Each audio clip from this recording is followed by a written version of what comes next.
I was standing on my back deck watching the waterfall cascade down the natural rock formation on my property when I first heard the golf cart approaching, its electric whine cutting through the peaceful sound of rushing water like a mosquito at a meditation retreat.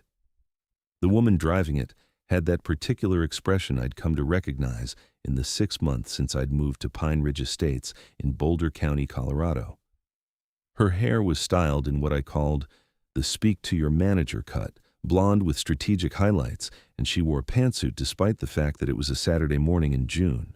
Her name tag read Brenda Whitmore, HOA president, in embossed gold letters. "Mr. Zimmerman," she called out as she parked her cart at the edge of my property line, "we need to talk about your waterfall." I set down my coffee mug on the deck railing. "Good morning to you too, Brenda. What about it?" She pulled out a tablet and began scrolling through something, her manicured nails clicking against the screen. The HOA board had an emergency meeting last night. Several residents have expressed interest in accessing your waterfall for recreational purposes. It's quite the natural feature, and we believe it would make an excellent community amenity. I blinked at her, waiting for the punchline that never came. "You want to turn my waterfall into a community amenity?" "Not turn it into one," she corrected, her voice taking on that patient tone people use when they think you're being deliberately obtuse. "We want to recognize it as what it already is. A feature of this magnitude should be shared with the community. That's the Pine Ridge Way." "The Pine Ridge Way," I repeated slowly, "is to take someone's private property and declare it public?" Brenda's smile tightened. "Mr. Zimmerman, when you purchased your home here, you agreed to abide by certain community standards. The HOA covenants clearly state that any natural features of significant recreational or aesthetic value may be designated for community use, with appropriate compensation to the property owner, of course." I'd read those covenants front to back before buying the place. I'd never seen anything remotely like what she was describing. "Show me where it says that." She tapped her tablet a few more times. "Section 47, subsection D. I'll email you a copy. In the meantime, we're planning to install a community access trail starting next week. We'll need to survey the best route across your property." "Like hell you will." Her expression went from patient to irritated in a heartbeat. "Mr. Zimmerman, I'm trying to handle this cordially.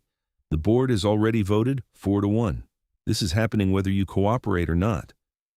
"Then I guess I'll see you in court," I said, my hand already reaching for my phone in my pocket. Brenda stood there for a moment, clearly not used to being denied.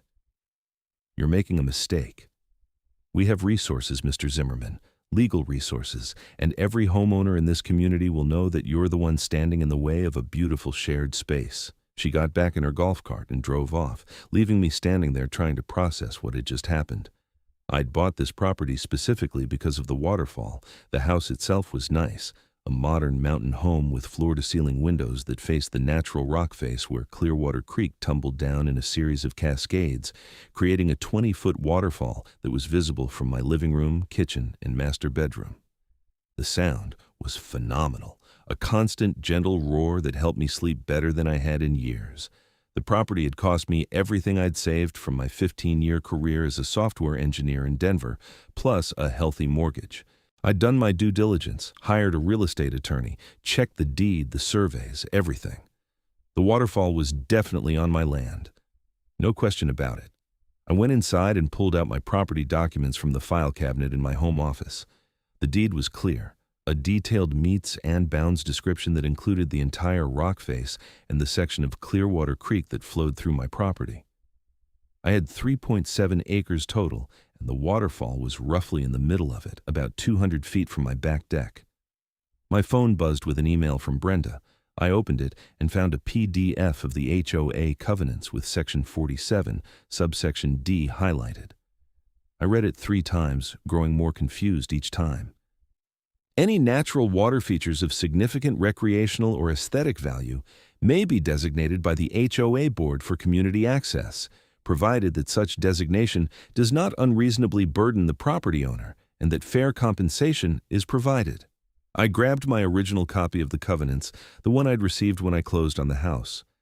I flipped to Section 47. Subsection D said something completely different. Property owners are responsible for maintaining any natural water features on their property to prevent flooding or damage to neighboring properties. Someone had altered the document. My heart started pounding as the implications sank in. This wasn't just an aggressive HOA overstepping its bounds. This was fraud. I took photos of both documents, making sure to capture the page numbers and the differences in the text. I called my real estate attorney, Sarah Chen, who'd helped me with the purchase. It was Saturday, but she'd given me her cell number and told me to call if anything came up. She answered on the third ring. "Jake, what's wrong?" I explained the situation, sending her the photos of both documents while we talked. She was quiet for a long moment after I finished. "That's definitely not the same covenant document," she said finally. "The one you have is what was filed with the county and what we reviewed before closing. If they're presenting an altered version, that's a serious problem. Don't respond to any more of their communications without running them by me first. I'm going to file an emergency motion for a temporary restraining order on Monday morning." "Will that be enough?" "For now. But Jake, I have to warn you, HOA disputes can get ugly and expensive. If they're willing to doctor legal documents, they're not going to back down easily." After we hung up, I spent the rest of the day documenting everything. I took detailed photos and videos of my property, the waterfall, the property lines marked by the survey stakes that were still visible in the ground. I made copies of all my documents and stored them in 3 different places, including a cloud backup. Sunday morning, I was woken up by the sound of chainsaws. I threw on clothes and ran outside to find a crew of 3 men cutting down trees along what I assumed was their planned community access trail. They'd already cleared about 30 feet of forest that ran along my property line. "Stop!" I shouted, running toward them. "You're on my property!" The oldest of the 3 men shut off his chainsaw. "We're just doing what the HOA told us, buddy. They said this was community land." "It's not. You need to stop right now, or I'm calling the police." He shrugged and pulled out his phone, showing me a work order from the HOA with Brenda's signature, authorizing trail clearing and preparation in the community access corridor adjacent to Lot 47. "This is my lot," I said. "Lot 47. You're cutting trees on my property." The man looked uncomfortable. "Look, we're just contractors. The HOA hired us. If there's a property dispute, you need to take it up with them." "I'm taking it up with you right now. Leave." He glanced at his 2 co-workers, then back at me. "We've already done the work. We need to get paid. Send your bill to the HOA. They can pay you for the trespassing and property damage." I called the Boulder County Sheriff's Office. A deputy arrived 20 minutes later, a young guy named Morrison who looked like he'd rather be anywhere else. He examined my property documents, walked the tree line with me to verify they'd cut trees on my side of the boundary, and took statements from everyone. "Mr. Zimmerman's right," Deputy Morrison told the contractors. "This is private property. You need to cease work immediately." "What about our payment?" the oldest contractor protested. "That's a civil matter between you and whoever hired you. But if you continue cutting trees here, you're trespassing and I'll have to cite you." The contractors packed up and left, grumbling. Deputy Morrison wrote up a report and gave me a copy. "You might want to consider posting no trespassing signs," he suggested. "Make it real clear where your property lines are, and document everything. HOA disputes can get complicated." "So I've heard." After he left, I drove to the hardware store in Boulder and bought a dozen large no trespassing signs, heavy-duty posts, and a post hole digger. I spent the rest of Sunday installing them every 30 feet along my property boundary, making absolutely certain that there was no ambiguity about where private property began. Monday morning, Sarah filed the emergency motion. By Tuesday afternoon, we had a temporary restraining order prohibiting the HOA from entering my property or conducting any work related to their community amenity plan until a full hearing could be scheduled. The hearing was set for 3 weeks out. Brenda showed up at my door that evening with 2 other board members I didn't recognize, a thin man with wire-rimmed glasses named Harold Peterson and a heavyset woman named Susan Martinez. "You're making this very difficult, Mr. Zimmerman," Brenda said when I answered the door. "You mean I'm not letting you steal my property?" "Yeah, that must be rough for you." "Nobody's stealing anything," Harold interjected. "We're trying to enhance the community. Property values in neighborhoods with premium amenities increase by an average of 15 to 20%. Then buy your own Waterfall, Susan stepped forward. We're prepared to offer you compensation, $5,000 for a community access easement. I almost laughed. My property is worth $450,000, and the Waterfall is the main feature. You think I'm going to give you access to it for $5,000? $5,000 is generous for an easement, Brenda said coldly, especially considering that we could make the case that the waterfall itself is created by Clearwater Creek, which is a public waterway. Clearwater Creek isn't a public waterway. It's a private seasonal runoff creek that originates on national forest land, crosses through several private properties, including mine, and eventually feeds into Boulder Creek. I checked with the state water office. There are no public access rights. Harold adjusted his glasses. You seem to have done your homework. I'm not an idiot, and I'm not giving you my waterfall. Then we'll see you in court, Brenda said. And Mr. Zimmerman, I'd expect some pushback from your neighbors. They're not going to be happy that you're depriving them of a community resource out of pure selfishness.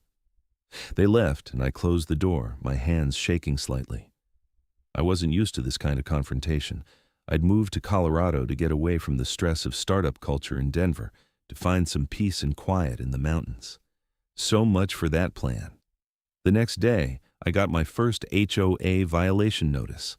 Apparently, my trash cans were visible from the street, which violated Section 23 of the covenants. I checked Section 23. It said trash cans should be stored out of sight except on collection days. It was collection day. I took photos proving it and sent them to Sarah. Thursday brought another violation. My lawn was 1 inch too tall. Friday, my mailbox was the wrong shade of black, apparently off by 2 Pantone numbers from the approved color. Saturday, my deck furniture was not in keeping with the aesthetic standards of the community. They're harassing you, Sarah said when I called her with the latest batch of violation notices. Document everything. This actually helps our case. It shows a pattern of retaliation. The real problems started the following Monday. I came home from a grocery run to find an official-looking notice taped to my front door. The HOA had filed a lien against my property for unpaid fines and assessments totaling $12,000. I called Sarah immediately. They can't do this. I haven't even received any actual fines, just violation notices. Let me see the document, she said. I scanned and sent it to her. A few minutes later, she called back, her voice tight with anger. This is completely improper. They're claiming you owe fines for violations dating back to before you even purchased the property, and they're trying to use the lien to force you into compliance with their waterfall scheme. We're going to fight this hard, Jake. The preliminary hearing was a week away now, and I was starting to understand what Sarah had meant about HOA disputes getting ugly. I'd received 17 violation notices in 10 days, everything from my house numbers being too small to my driveway having excessive tire marks to my trees needing trimming because they were encroaching on community sight lines, whatever that meant. My neighbors, meanwhile, had started giving me the cold shoulder. The couple next door, who'd been friendly enough when I first moved in, now refused to make eye contact. Someone left a note on my windshield calling me a selfish jerk who doesn't understand community values. Another note, stuffed in my mailbox, was more direct. Share the waterfall or move out. I was starting to feel under siege in my own home. Then, on Wednesday, 5 days before the hearing, I got a call from an unknown Colorado number. Mr. Zimmerman, this is Dr. Patricia Reeves from the Colorado School of Mines. I'm a geologist specializing in watershed and property surveys. Your attorney contacted me about providing expert testimony in your case. Thank God. Yes, Dr. Reeves. Thank you for calling. I've reviewed the preliminary documentation Ms. Chen sent over. I'd like to come survey your property in person, if that's possible. Thursday morning? Absolutely. Whatever you need.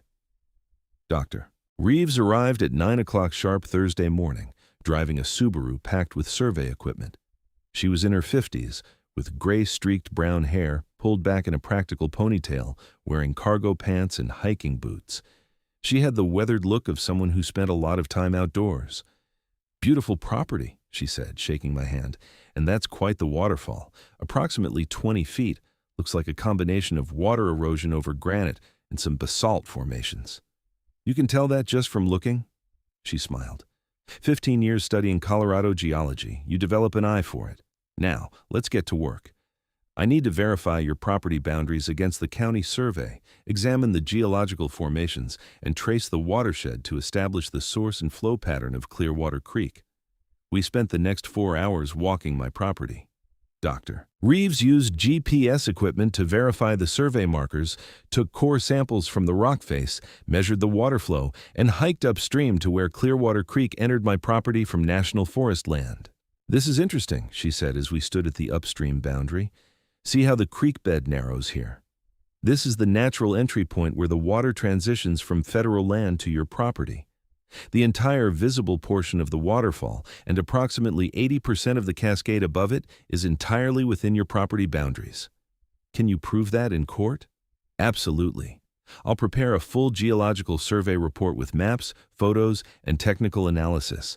The rock formation that creates the waterfall is a single continuous granite outcropping, and based on the property boundaries in your deed, you own that entire formation.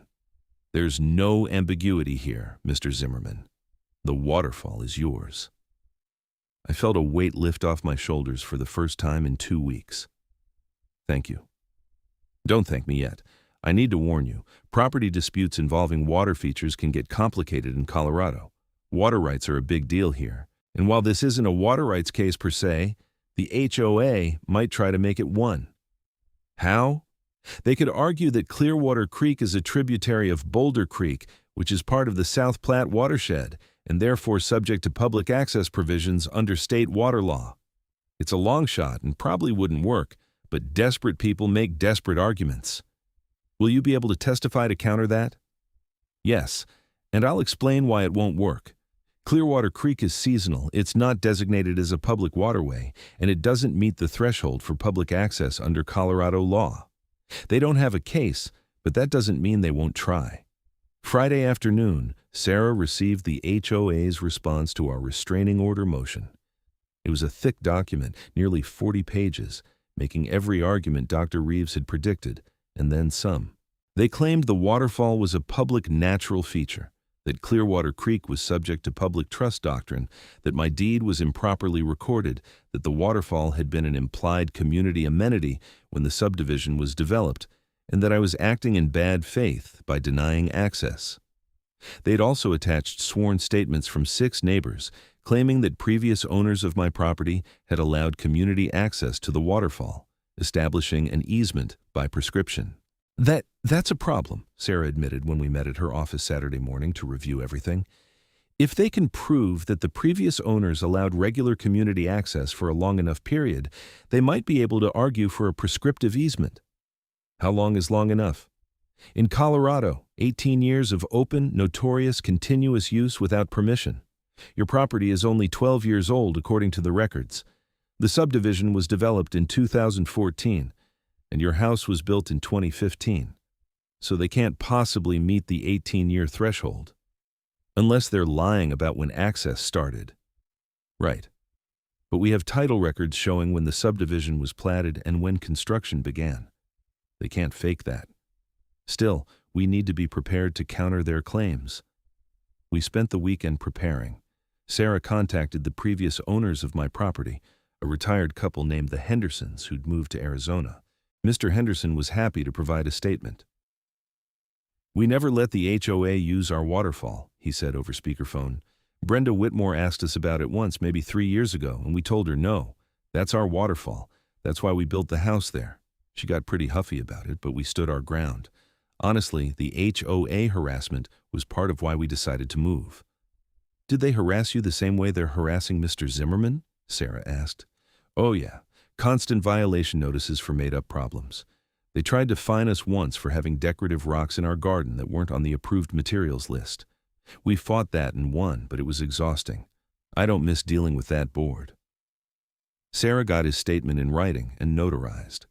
It was solid evidence that there was no prescriptive easement, and it established a pattern of HOA harassment toward property owners who didn't cooperate with their demands. Monday morning arrived, and with it, the preliminary hearing. We met at the Boulder County Courthouse at 8:30. The hearing was scheduled for 9 o'clock in front of Judge Margaret Sullivan. Brenda was there with the 3 other board members and their attorney, a sharp-dressed man in his 40s named Richard Blackstone, who had a reputation as a bulldog in property disputes. He'd brought a briefcase full of documents and a confident expression that made me nervous. We filed into the courtroom and took our seats. Judge Sullivan entered promptly at 9, a no-nonsense woman in her 60s with short gray hair and reading glasses on a chain around her neck. "Let's get started," she said, settling into her chair. "This is a preliminary hearing on the plaintiff's motion for a temporary restraining order and the defendant's counter-motion to dismiss. Mr. Blackstone, you're representing the Pine Ridge Estates HOA?" "Yes, Your Honor." "Ms. Chen, you're representing Mr. Zimmerman?" "Yes, Your Honor." "All right, Ms. Chen, your motion first." Sarah stood and presented our case cleanly and efficiently. She walked through the deed, showing that the waterfall was unambiguously on my property. She presented Dr. Reeves's preliminary report establishing the geological boundaries. She showed the discrepancies between the original HOA covenants and the altered version Brenda had sent me. She presented the violation notices as evidence of harassment and retaliation. "Your Honor, this is a clear case of an HOA overstepping its authority and attempting to seize private property through intimidation and fraudulent documentation. Mr. Zimmerman has clear legal title to his property, including the waterfall. The HOA has no claim to it, legal or otherwise. We ask that the restraining order be made permanent and that the HOA be barred from any further attempts to access or claim Mr. Zimmerman's property." Judge Sullivan made notes and turned to Blackstone. "Your response?" Blackstone stood smoothly. "Your Honor, this isn't a simple property dispute. This is about community values and the greater good of the Pine Ridge Estates neighborhood. The waterfall in question is a natural wonder, a geological feature that predates the subdivision by millions of years. While Mr. Zimmerman's deed may technically include the land where the waterfall exists, the community has a legitimate interest in preserving and accessing natural features of this magnitude." "Do you have any legal basis for that claim?" Judge Sullivan asked dryly. "Yes, Your Honor. The public trust doctrine as applied to natural water features.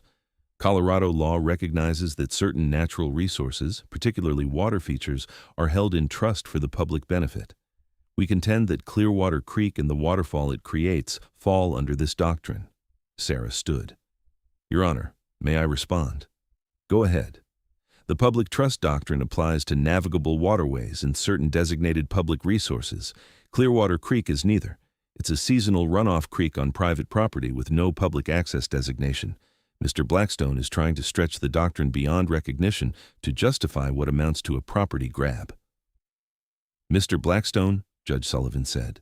"Your Honor, we have statements from multiple residents indicating that the previous property owners allowed community access. That establishes an implied easement." "An implied easement requires more than occasional permission," Sarah countered. "It requires open, notorious, continuous use for 18 years without the property owner's permission. Mr. Blackstone's own statements contradict that. If previous owners gave permission, then it wasn't adverse use, and no prescriptive easement can exist. Moreover, the property is only 11 years old, so the 18-year threshold hasn't been met regardless." Judge Sullivan held up her hand. "I've heard enough for today. I'm going to take this under advisement and issue a written ruling by Friday. In the meantime, the temporary restraining order remains in effect. The HOA is not to enter Mr. Zimmerman's property or take any action related to accessing the waterfall. Court is adjourned." We filed out. Brenda shot me a venomous look as we passed in the hallway, but didn't say anything. Blackstone and Sarah exchanged professional nods. "That went well," Sarah said once we were outside. "Judge Sullivan saw through their arguments pretty quickly. I think we're in good shape." "What happens if we win?" "The restraining order becomes permanent, and they have to stop. If they don't, they'll be in contempt of court. And if we lose, we appeal. But I don't think we're going to lose, Jake. You have clear title, and they have nothing but wishful thinking and manufactured claims." The week dragged by. I tried to work, to focus on the freelance software contracts I'd taken to supplement my savings while I got settled in Colorado, but it was hard to concentrate. Every noise outside made me jump, worried that it was the HOA trying something new. Wednesday brought another surprise. I got a call from a reporter at the Boulder Daily Camera, the local newspaper. "Mr. Zimmerman, this is Jennifer Lopez from the Camera. I'm doing a story on your dispute with the Pine Ridge Estates HOA. Do you have time for an interview?" I hesitated. "How did you hear about this?" "The HOA sent out a press release. They're claiming you're preventing community access to a natural waterfall and trying to frame it as a David versus Goliath story. With them is David." That was rich. "Can I call you back?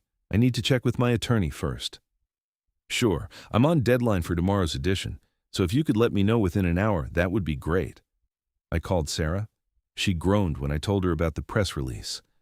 "They're trying to win in the court of public opinion. Talk to the reporter, tell your side, be factual, don't get emotional, and make it clear that you're defending your legal property rights against an overreaching HOA." I called Jennifer Lopez back and spent 30 minutes on the phone with her, explaining the situation. She was fair, asking good questions and taking detailed notes. She asked if she could come photograph the waterfall, and I agreed. She arrived that afternoon with a photographer. They took shots of the waterfall, my property, and the no trespassing signs along the boundary. Jennifer interviewed me again on camera for their website. "One last question," she said.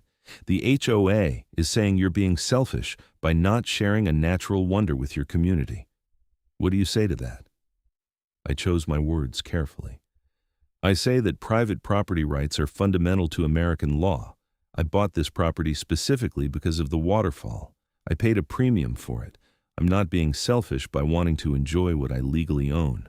If someone wants access to a waterfall, Colorado has hundreds of them on public land. They don't need to take mine." The article came out Thursday morning, front page of the local section. The headline read, "Property Rights versus Community Access. HOA Dispute Highlights Tensions in Boulder County Subdivision." It was balanced, presenting both sides, but the facts were clearly on my side. The photo of the waterfall was gorgeous, showing the full cascade with my house visible in the background. My phone started ringing around 8 o'clock. Other reporters, TV stations, even a producer from a national morning show wanting to know if I'd do an interview. I referred them all to Sarah and turned off my phone. Friday morning, Judge Sullivan's ruling arrived. Sarah called me as soon as she got it. "We won," she said, and I could hear the smile in her voice. "Complete victory. The restraining order is permanent. Judge Sullivan ruled that you have clear and unambiguous legal title to the property, including the waterfall, that the HOA's claims have no legal merit, that the altered covenant document constitutes fraud, and that the violation notices constitute harassment.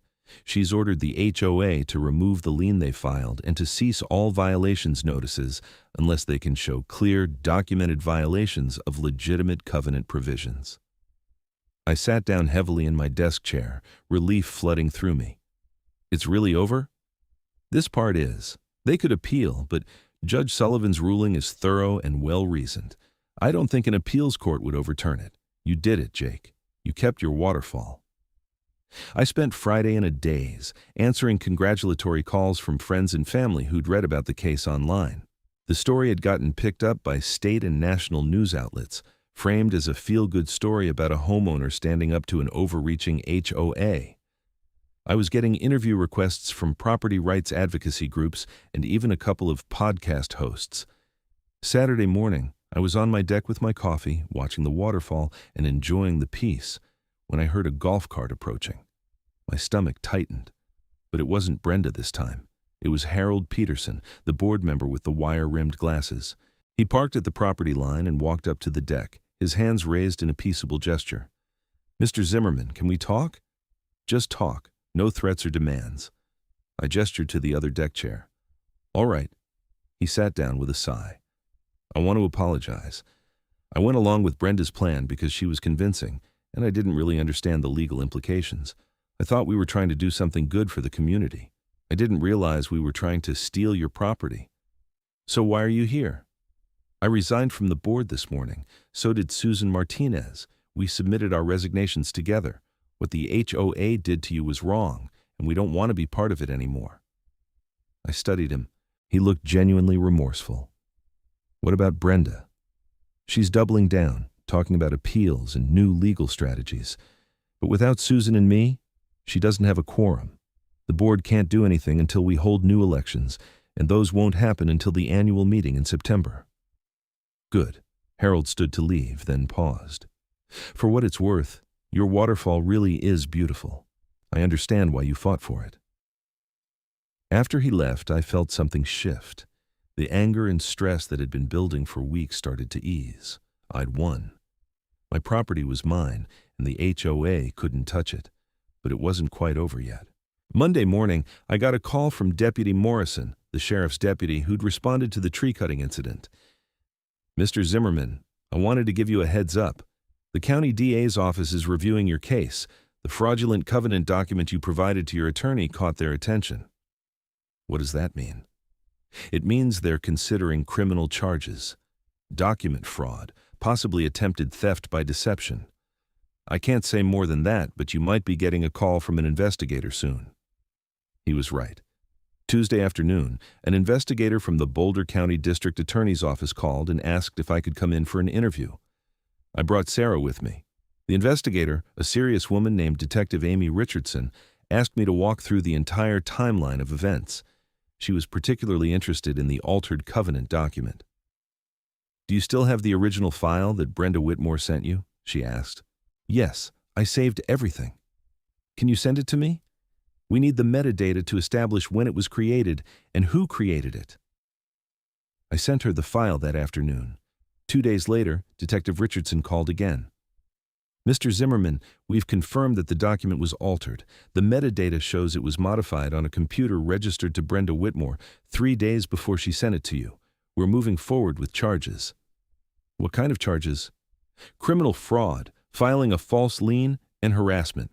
Colorado takes property rights seriously, and what Ms. Whitmore did crosses the line from a civil dispute into criminal activity. 3 weeks later, Brenda Whitmore was arrested. It made the news again, a brief story about an HOA president facing criminal charges for trying to claim a homeowner's waterfall. She was released on bond and scheduled for trial in 6 months. The HOA held emergency elections in July. A new board was voted in, including several members who'd been vocal about opposing Brenda's waterfall scheme.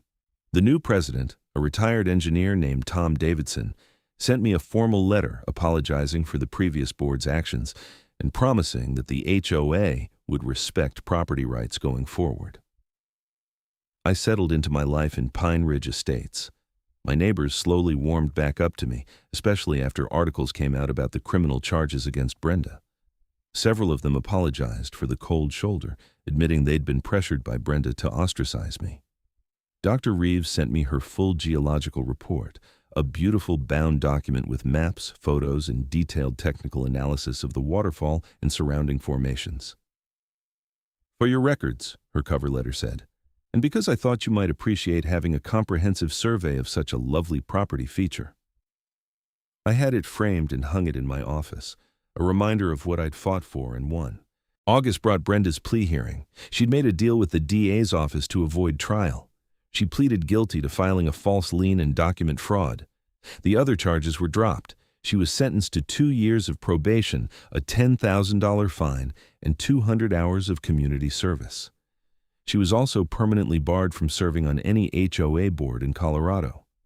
The day after her sentencing, I was on my deck watching the waterfall when my phone rang.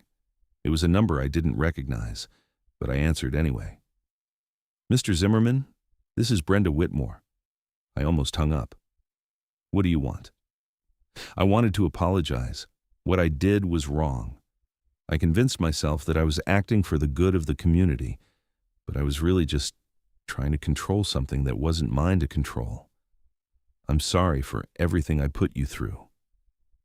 I didn't know what to say. Part of me wanted to tell her exactly where she could put her apology.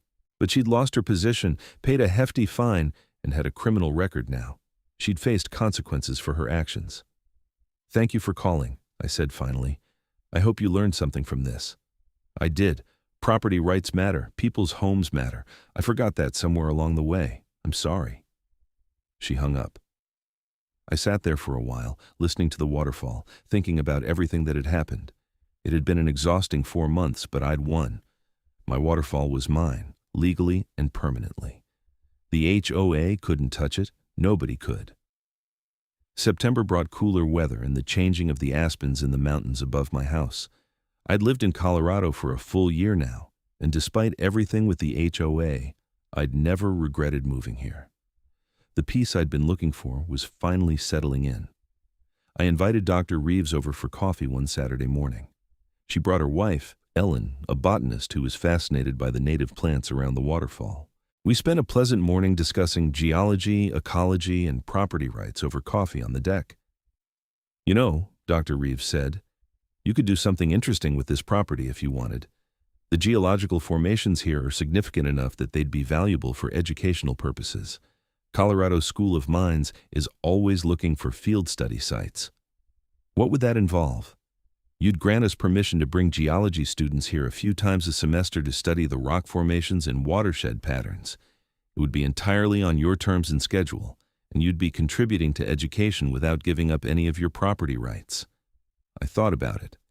It appealed to me, the idea of letting students learn from the waterfall without sacrificing the boundaries I'd fought so hard to defend. "Let me think about it. No pressure. The offer stands whenever you're ready." October arrived, and with it, the Pine Ridge Estate's annual Halloween party. I almost didn't go, still wary of community events after everything that had happened. But the new HOA board had been respectful and professional, and several neighbors had specifically invited me, so I decided to give it a try. The party was held in the community center, a large building near the entrance of the subdivision. When I walked in, several people came up to me immediately. "Jake, glad you came." Tom Davidson, the new HOA president, shook my hand warmly. "How are things? Any problems we should know about?" "Everything's fine," I said. "You've been doing a good job. I appreciate the more reasonable approach. That's what HOAs are supposed to do. Maintain common areas, enforce reasonable standards, and stay the hell out of people's private business. We lost sight of that under the previous board." Other neighbors came up to chat. Margaret Chen, who lived 3 houses down, apologized again for the cold shoulder she'd given me during the dispute. "I feel terrible about it. Brenda made it sound like you were being this terrible, selfish person, and we all just went along with it." "It's in the past," I said. "Fresh start?" "Absolutely." The party was actually fun. I met people I hadn't talked to before, discovered that several of my neighbors were also remote workers in tech, and got invited to a monthly poker game. By the time I left, I felt like I was actually part of a community for the first time since moving to Pine Ridge Estates. November brought the first snow, a light dusting that made the waterfall even more spectacular, ice forming around the edges of the cascade while the water continued to flow. I took hundreds of photos, sending some to my parents in Illinois and posting a few on social media. One of those photos got shared widely, picked up by a Colorado tourism account and then by several national accounts focused on natural beauty. My phone started buzzing with notifications. The photo had gone viral. By the next morning, I had messages from dozens of people asking if they could visit the waterfall. I politely declined, explaining that it was on private property. Most people understood, though a few got hostile, calling me selfish for not sharing something so beautiful. I called Sarah. "Is this going to be a problem? All these people wanting to visit? Just keep saying no and keep your no trespassing signs up. You have every legal right to deny access. If anyone shows up on your property anyway, call the sheriff. But Jake, you might want to consider taking down the social media posts. The attention probably isn't worth the hassle." She was right. I deleted the posts and made my accounts private. The attention died down after a few days, though I still got occasional messages from persistent people. December was quiet, a blessed return to normalcy. I finished several major freelance projects, earning enough to make me feel secure about my finances going into the new year. I decorated my house for Christmas, stringing lights along the deck railing so they reflected off the waterfall at night. It was magical. My parents came to visit for Christmas week. Dad, a retired civil engineer, was fascinated by the geological formations. Mom just loved the sound of the water and the peaceful setting. "This is worth everything you went through," Mom said on Christmas Eve, sitting on the deck wrapped in a blanket with hot chocolate, watching snow fall on the waterfall. I'm proud of you for standing up for yourself. Thanks, Mom. Have you thought about what you'll do long term? Are you staying here? Yeah, I think so. This feels like home. The new year arrived quietly. I spent New Year's Eve alone, watching the waterfall and reflecting on the past year.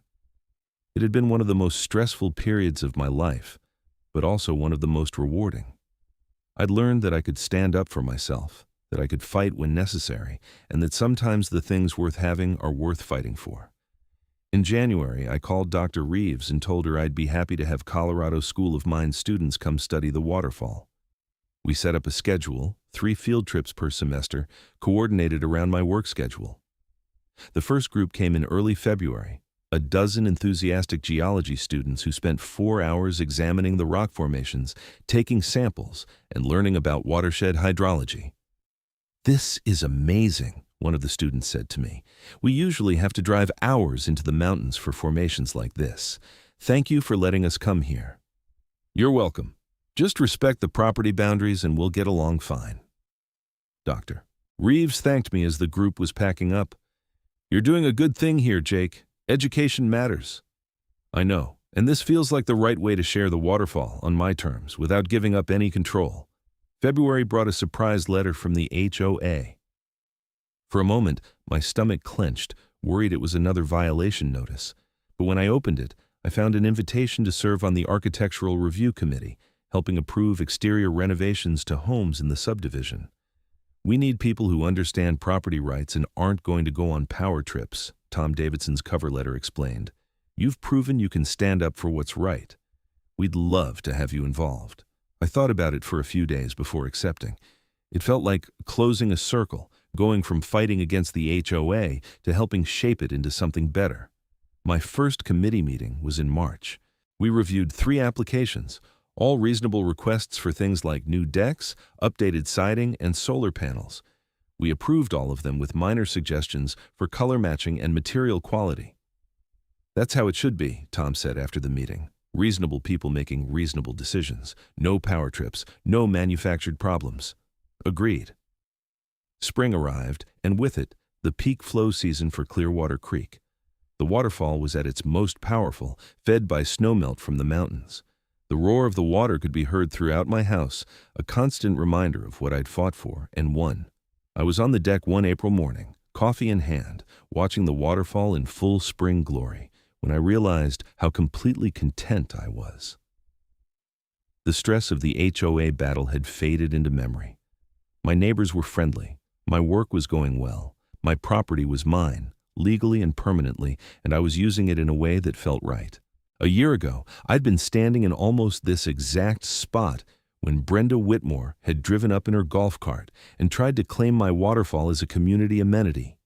A year ago, I'd been facing fraud, harassment, and a legal battle that seemed overwhelming. Now, the battle was over and won.